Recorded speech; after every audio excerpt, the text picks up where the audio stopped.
Welcome to Issues of Contemporary Politics with Dr. Brovkin. Today, my dear friends, I would like to discuss two items. In the first one, I'd like to talk about domestic situation in Ukraine now that we are in the second half of July 2025. And I'd like to speak about things that are not on everyday's news. Well, they are, but they're somehow bypassed by major media sources. And it is these are the kinds of things that don't make particularly headlines, but in the end, they do reveal the popular attitudes and the atmosphere in the country, which is exceptionally important in the current situation when the popular attitudes towards themselves, towards the government, towards Russia, do mean a lot in terms of the future outcomes. So I will start with something that was not picked up by Western mass media, and that is that Foreign Minister Lavrov mentioned in one of his latest interviews that he passed on to Rubio when he saw him at I think it's ASEAN meeting.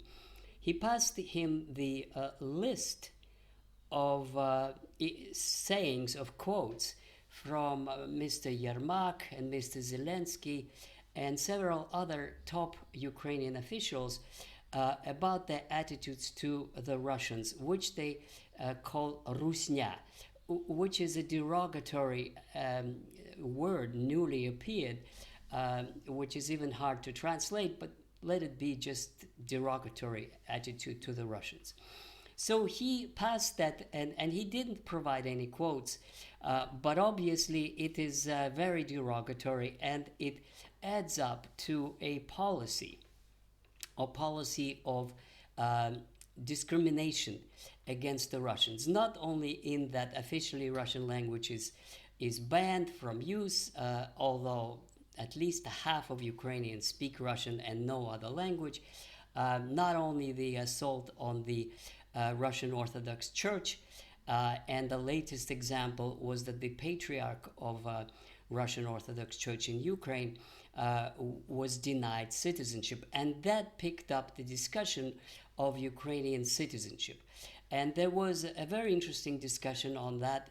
A lead article was by Mr. Pristula, who proposed the idea that the Russians should be deprived of Ukrainian citizenship because they are supposedly not of the not ethnic Ukrainians and do not belong to the original nationality of these lands. Now, obviously, this is not true because, as I mentioned many times in preceding videos on the history of Ukraine, Donbass and Kharkov and Odessa were given to Ukraine by Lenin in 1922. The purpose was, when the Bolsheviks gave these lands, Novorossiya, to Ukraine, was to make Ukrainian more subordinate to Russian proletariat, to Russian working class, which the Bolsheviks considered to be one of their own. And that is why these areas were given to Ukraine Soviet Socialist republics.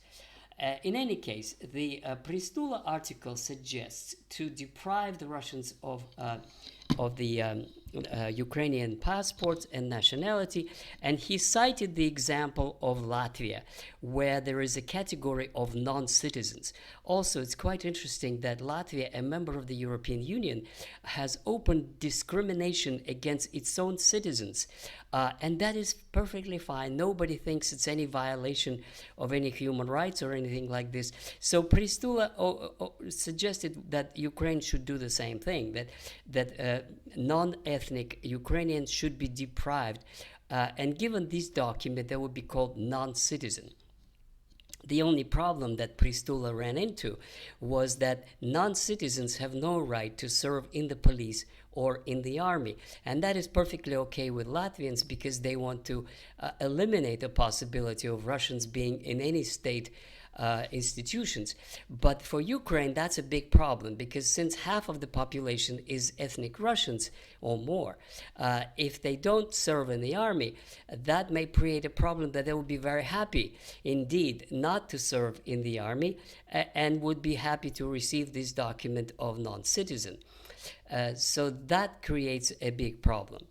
Now, there are many manifestations of this anti-Russian policies of the government, such as removal of the monument to Catherine II, who actually was the founder of the city of Odessa. And the most recent outrageous example that really made a big splash in the Russian public opinion in Russia is that in Lvov, just a few days ago, the Lvov authorities they exhumated the bodies of fallen Soviet soldiers fallen in World War II. And they destroyed those graves, and they picked up the granite plaques over the graves, removed all that, and put it in some other place. And then they had the incredible idea to offer to the Russian government today to exchange the bones of the fallen Soviet soldiers for the prisoners of war held by Russia nowadays, which caused a big disappointment and, in fact, anger in the Russian media about this. The next interesting point about domestic politics in Ukraine right now is the growing resistance to draft. And this is now being talked about in the media and also in the broadcasts of Ukrainians who are in opposition to the Zelensky regime, such as Mr. Aristovich and the website strana.ua, which is a Ukrainian website of opposition, and so on. So what the latest, of course, is that there are increasing attacks. And just yesterday, there was an incident shown on mass media, on Telegram channels and other social media, how the teenagers beat up the recruitment agents who were trying to grab a man and push him into a van. This is the standard procedure. And then these teenagers attacked those recruiting agents and beat them up and let the man go free.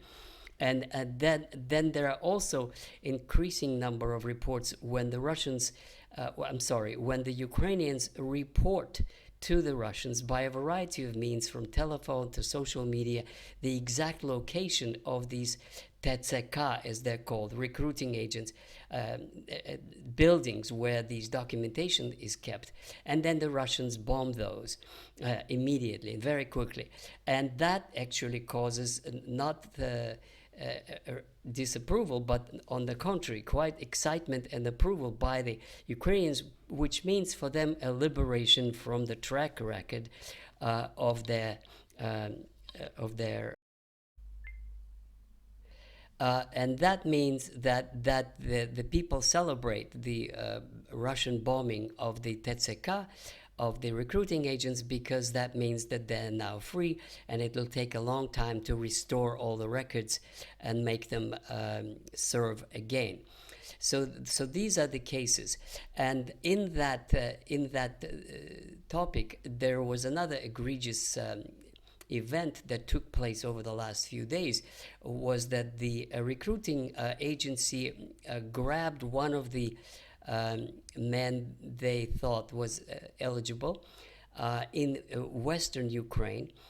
And it so happened that he had a dual nationality, that he had a Hungarian passport, as many of them do, because this area used to belong to Hungary before World War II. And then they beat him up, and he died in custody. And if it had been just a regular Ukrainian, nobody would have noticed. But since he had a Hungarian citizenship, then it was picked up by Hungarian authorities, and even Prime Minister Orban raised this issue in the European Commission, and even brought the issue to the human rights and proposed to impose sanctions on Ukraine because of this egregious violation of human rights. So some of these cases do get international attention, and it shows to what degree the popular resistance to draft is growing momentum now.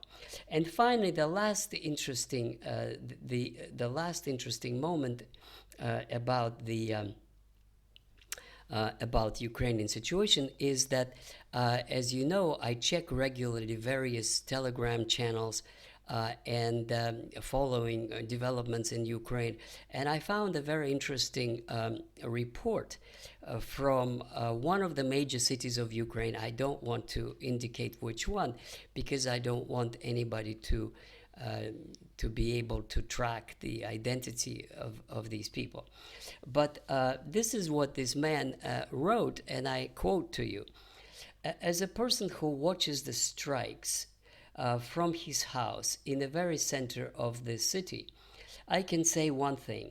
The weaker the air defense is, the safer I feel. Besides, during the air alert, you won't see people running in panic.